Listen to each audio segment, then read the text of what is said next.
오늘 함께 묵상할 말씀은 민수기 28장 1절에서 15절 말씀입니다.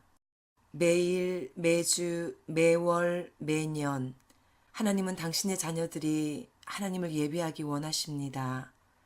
정한 시기에 하나님께 나오라고 말씀하십니다. 너희들이 원할 때, 가능할 때를 맞춰 스케줄을 잡는 것이 아니라 시간의 주인이신 하나님 내가 정해놓은 시간에 너희들의 스케줄을 맞추어 나오라고 명령하십니다. 왜 그러실까 하는 질문이 올라옵니다. 심술궂은 노인네가 자식들의 형편과 사정은 아랑곳 없이 이 애비 원하는 대로 그 날짜 맞춰 무조건 내려오너라 라며 호통치는 듯한 느낌의 명령은 분명 아닐 것입니다. 그렇다면 이스라엘 자손들에게 매일, 매주, 매월, 매년 정한 시기에 정해진 예물을 가지고 정해진 방식대로 하나님께 나아올 것을 명하고 계시는 하나님의 본심은 무엇일까 하는 질문은 더욱 커집니다. 그 질문을 품고 있자 하니 자꾸만 제 마음속에는 첫사람 아담을 향해 말씀하셨던 하나님의 명령과 경고가 떠오릅니다. 여호와 하나님이 그 사람에게 명하여 가라사대 동산 각종 나무의 실과는 네가 임의로 먹되 선악을 알게 하는 나무의 실과는 먹지 말라. 내가 먹는 날에는 정령 죽으리라 하시니라.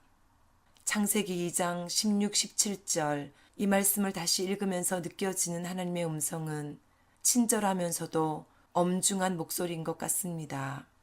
하나님이 그토록 기대하시며 당신의 형상을 따라 모양을 만드시고 당신의 호흡을 불어넣어 만드신 첫사람 아담을 향해 이 말씀을 하셨을 때 하나님의 포커스는 정령 죽으리라에 있었던 것이 아니라 임의로 먹되에 있었을 것이라는 생각이 듭니다.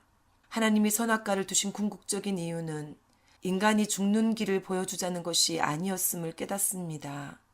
오히려 그 정반대로 인간이 죽지 않고 살 수 있는 유일한 길을 처음부터 제시해 주셨던 하나님의 사랑이었습니다.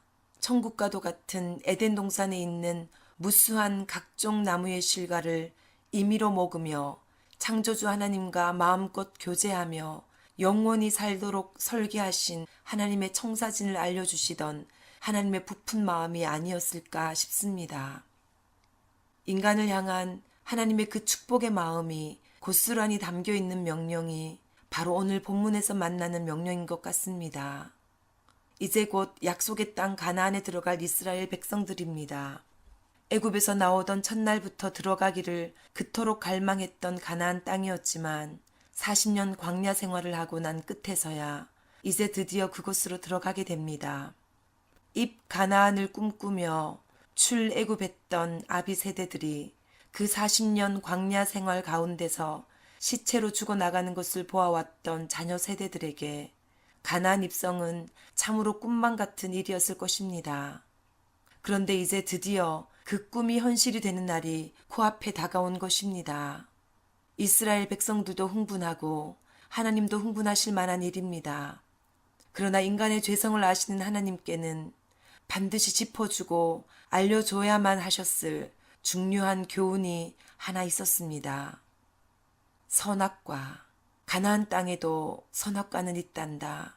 이제 내가 너희들에게 줄 가나안 땅에 너희들은 곧 들어가게 될 것이다. 그러나 가나안 땅에 들어가는 그 자체가 너희에게 생명을 주는 것은 아니란다. 기쁨으로 출애굽하여 광야로 나왔지만 그 광야 자체가 너희 조상에게 생명을 준 것이 아니라 오히려 그 광야가 그들의 무덤이 되었던 것을 똑똑히 기억하거라. 기쁨으로 가나안에 들어갈 것이지만 누군가에게 그 가나안은 다시 무덤이 될 수 있다는 사실을 명심하거라. 이제 들어갈 가나안 땅에서 너와 너의 자손들이 그곳에서 정령 죽지 않을 수 있는 방법, 그곳에서 누릴 수 있는 축복을 임의대로 누릴 수 있는 방법, 나는 너희에게 그것을 알려주기 원한다. 바로 예배다. 그곳에서 나를 예배하거라. 내가 일러주는 정한 시기에 함께 모여서 예배하며 나를 기념하고 나를 기억하거라. 생명의 주인인 내가 너희를 살릴 것이다. 구원의 창조자인 내가 너희를 구원할 것이다. 예배에 성공하면 삶에서 성공한다는 말을 많이 들어왔습니다. 예배에 성공한다는 것이 뭘까 하는 생각을 해보지 않을 수가 없었습니다. 그런데 오늘 본문에서 하나님은 그 질문에 대한 답을 주시려고 하시는 것만 같습니다. 한 번의 예배를 드릴 때 전심을 다하여 정성껏 예배하는 것이 예배에 성공하는 것은 아닐까 싶은 생각이 들어서 더욱 마음을 간절하게 해봤던 기억도 납니다. 그런데 오늘 말씀에서 하나님이 제시하시는 예배의 지침 중에서는 예배를 드리는 정한 시기도 매우 중요함을 느끼게 됩니다. 매년 드리는 각종 절기에 대해서는 내일부터 말씀하고 계시기 때문에 오늘은 매일, 매주, 매월 하나님이 나로부터 받기 원하시는 예배가 무엇인지를 알아보고 제 삶을 정돈하고 결단해 보기 원합니다. 이스라엘 자손에게 명령하여 그들에게 이르라. 내 헌물, 내 음식인 화제물, 내 향기로운 것은 너희가 그 정한 시기에 삼가 내게 바칠지니라. 이 28장 2절 말씀은 앞으로 민수기 28장과 29장에 걸쳐서 구체적으로 설명해 주실 각종 제사 제도에 대한 기본 정신이 되는 것 같습니다. 내 헌물, 내 음식인 화제물, 내 향기로운 것이라고 표현하고 계시는 하나님의 말씀에서 하나님이 제사를 얼마나 소중히 여기셨는지 또 얼마나 기쁘게 여기셨는지를 알 수 있습니다. 그리고 나의 헌물, 나의 음식, 나의 향기로운 것이라며 나를 강조하고 계신 하나님의 마음 중심에 그것이 곧 너를 위한 것이라는 인간에 대한 강한 사랑이 담겨 있음을 느낄 수가 있습니다. 하나님을 행복하게 하는 그 일이 곧 하나님의 형상대로 지음받은 자녀들에게도 가장 행복한 일이기 때문입니다. 3절에서 8절까지는 매일 드려야 할 예배를 설명해 주고 계십니다. 하나님은 매일 1년 되고 흠없는 순양 2마리씩을 상번제로 드리라고 명령하십니다. 아침 저녁으로 순양 1마리씩을 화제의 방식으로 완전히 불에 태워 번제로 올려드리라고 하십니다. 그와 겸하여 고운 가루를 태워드리는 소제와 포도주나 독주를 제물에 부어서 함께 태워드리는 전제를 드리라고 말씀하십니다. 그것이 여호와께 향기로운 화제가 될 것이라고 하십니다. 나는 매일 아침 저녁으로 우리 하나님께서 향기롭게 받으시는 화제를 올려드리고 있나 점검해 봅니다. 화요일부터 금요일까지는 교회에서 새벽 예배를 드립니다. 정해진 예배를 섬겨야 하는 목회자의 아내이기 때문에 당연히 드리는 예배가 아니라 내가 하나님 앞에 정성스러운 예물을 가지고 1대1로 나아가 아낌없이 다 태워드리는 번제로 올려드리고 있나를 생각하면 너무나 죄송스럽습니다. 내일 아침에 화제로 태워드릴 1년 되고 흠없는 순양을 그 전날 저녁에 미리 정해두는 심정으로 취침 시간이 너무 늦지 않게 조절하여 새벽 예배 때 말씀과 기도에 집중할 수 있도록 해야겠습니다. 새벽 예배가 없는 날 아침에도 무엇보다 먼저 말씀 묵상과 기도로 하나님을 만나는 시간을 가지는데 게으르지 않도록 해야겠습니다. 아이 둘을 번갈아 가면서 새벽 예배에 데리고 가는데 아이들에게도 이 예배가 하나님 앞에 얼마나 정성스러운 상번제로 드려야 하는 것인지에 대해 말씀으로 가르쳐야겠습니다. 저녁에 드리는 상번제는 더더욱 소홀히 하고 있습니다. 아이들이 어릴 때 방 하나에서 온 식구가 함께 자던 그 시절 연년생 2아이를 잠재우는 것도 큰 일이었을 때 그때의 제 소망은 어떻게 하면 아이들을 얼른 재워두고 혼자서 조용히 예배하는 시간을 가질 수 있을까 하는 것이었습니다. 눕혀놓은 아이들 사이에 누워서 책을 읽어주다 보면 아이들보다 제가 먼저 잠들어 있곤 했던 이 무딘 엄마였습니다. 그래서 다시 시도한 것이 누워있는 아이들 옆에 앉아서 기도하는 것이었습니다. 아이들이 엄마가 기도하는 모습을 보며 기도 소리를 자장가처럼 들으며 잠들게 하겠다는 의도는 좋았는데 그건 역시 졸음에 빠져드는 저의 연약함으로 인해 중단하게 되었습니다. 아이들이 자야 혼자만의 시간을 가지고 마음껏 예배할 수 있을 텐데 하는 이기적이고 조급한 마음으로 아이들을 재우려고 하니 아이들이 쉽게 잠들지 않는 날에는 하루 종일 참아왔던 화가 아이들의 의식이 잠재의식으로 넘어가는 그 중요한 잠자리 시간에 터져버릴 때도 있곤 했었습니다. 그때 하나님이 지혜를 주셔서 시도했던 방법이 누워있는 아이들 옆에서 찬양하며 예배하는 것이었습니다. 거실에 있던 작은 전자피아노를 방 안으로 옮겨다 놓고 누워있는 아이들 머리맡에서 낮은 볼륨으로 키보드를 치며 찬양을 드렸습니다.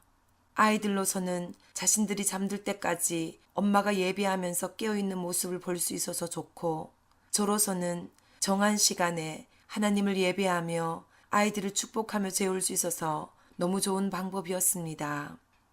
그런데 문제는 그때의 그 열심이 그 누구도 방해하는 사람이 없는 지금에는 왜 사라져 버렸는가 하는 점입니다. 더 좋은 키보드가 생겼고 더 넓은 집에서 키보드 자리는 더 폼나게 잡아두었는데, 아이들도 더 이상 엄마의 시간을 방해하지 않게 되었는데, 왜 나는 이 좋은 환경과 이 좋은 시간을 하나님을 예배하는 데 들이지 않고 있는지 회개합니다. 이번 주에는 저녁 예배가 있는 목, 금요일을 제외하고 다른 날에는 혼자서 하나님을 찬양하며 예배하는 시간을 30분씩 가질 것을 결단합니다.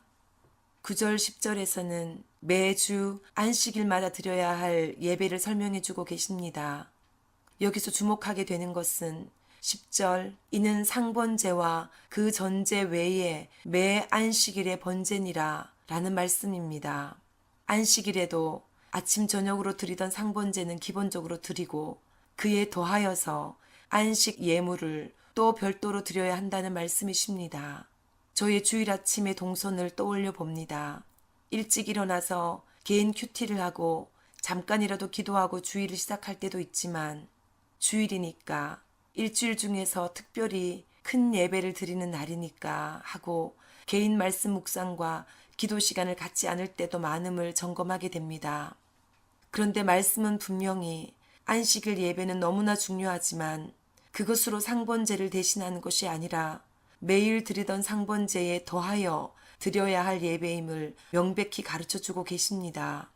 실제로 주일 예배를 드려보면 지난 한 주간의 내 삶에서 얼마나 매일 개인 예배의 제단을 잘 쌓으며 지내왔느냐에 따라서 주일 예배의 은혜와 능력이 다르게 나타나는 것을 체험할 수 있습니다.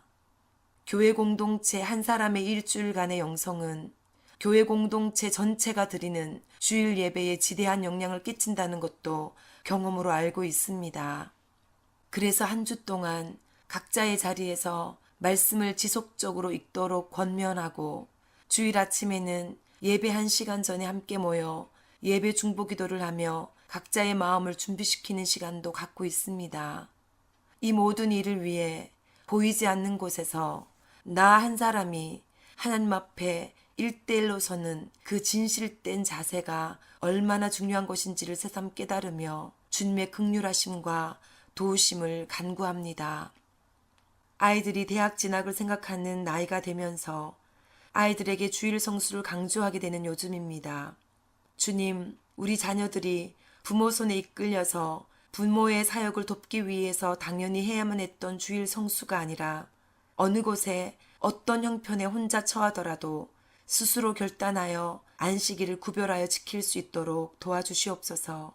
10계명에 새기면서까지 명하셨던 이 안식일이 결국 인간을 위해서 지정해 주신 예배일이라는 사실을 명심하고 하나님을 깊이 만나고 교제하는 주일 성수의 축복을 평생 누리게 하소서. 11절에서 15절까지의 말씀은 매월 초하루에 드리는 예배를 설명하고 있습니다. 상번제나 안식일의 제사와 같이 번제, 소제, 전제를 드리되 더 많은 예물로 드리도록 명하고 있습니다. 초하루 예배 역시 상번제와 별도로 드리라고 말씀하십니다. 한 달을 시작하는 첫날도 하루이기에 그날에 합당한 상번제를 드려야 하고, 거기에 더하여 한 달을 맡겨드리는 초하루 제사를 별도로 드려야 한다는 의미인 것 같습니다. 특별히 이날은 속죄제도 드리라고 명하십니다. 지난 한 달 동안 지었던 죄를 회개하고 새로 주어진 한 달 동안 하나님 앞에 범죄하지 않도록 마음 자세를 가다듬는 중요한 절기가 바로 초하루 절기임을 깨닫게 됩니다. 실제로 이 초하루에 드리라고 명하신 예물의 양이 그 다음 본문에 나오는 무교절이나 칠칠절에 드리는 제물과 동일한 것을 보면 이날은 결코 소홀히 되어서는 안 되는 날임을 깨닫게 됩니다. 7월의 초하루를 구별하여 드리지 못했는데 오늘이라도 그날을 대신하여 하나님 앞에 머물며 고요히 지난 시간을 돌아보고 남은 7월을 하나님께 올려드려야겠습니다. 또 8월 초하루는 계획하고 있는 한국 방문 일정의 첫날이 될 것인데 거기에 머물게 되는 하루하루를 하나님께 올려드리는 마음으로 기도하며 준비해야겠습니다. 하나님 아버지를 행복하게 해드리는 일, 그리고 나를 가장 행복하게 하는 일, 그것이 바로 예배라는 것을 오늘 또다시 가르쳐 주셔서 감사합니다. 이 사실을 기억하며 매일, 매주, 매월 하나님께서 내 헌물, 내 음식, 내 향기로운 것이라 말씀하셨던 예배를 정한 시기에 온전히 올려드릴 수 있기를 소망합니다.